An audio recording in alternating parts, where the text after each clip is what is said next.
Қарындасым, күндіз шықта мұздай дези ұрайын дедім де жұмысқа барып алып. Қасына LM капсула бересіңізші. LM капсула не жұмыс екен ол? LM капсула ма? Так, қыздар балдар, мынау корейский кухня. Мына жерден қалағандарыңды аласыңдар, мына аппаратқа киіп қойсаңдар, өзі қайнатып, өзі дайындап береді. Оны түсіндік аға. Түсінсең, анау макарон істеп отыр анау. Қазан кім алып кел?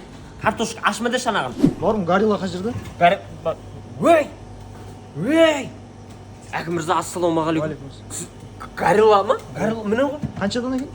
Тегін ғой бұл сізге. Онда қасына темекі бер маған. Бұл тегін ғой, тегін. Ол да тегін ба? Иә, жұмыстар қалай болып жатыр ма? Шығып кеттім бүгін. Жоқ, шығып кеттіңіз. Есептейік онда, әкеңіз. Аға, ассалаумағалейкум. Жек-жақ саламатсыз, қалайсыз? Пастель керек бізге. Пастель болды. Пастель базарда 10 мыңнан. Бізде 8 мыңнан сондайлар ғой. Фур айдайтын да. Фур айдайсыз ба? Мен фурада да айдай бересіз да. Қарындасым, бет күтіміне осылар жақсы ғой, мына абалар ғой. Өзің боянғанда ары бер, сосын тағы бір байқағаным, мынау Рексона керек екен. Онда сеппейтінен мен. Сеппегеннен қой сол. Себу керек, алып міне. Ақшам жау ма? Әперем өзін. Иә? Қазірден бастай берейікші сеуіп, е? Жең күтедір қазір. Адрес беріп қойдым, караван сарай жаққа жарай ма? Сразу апара бер.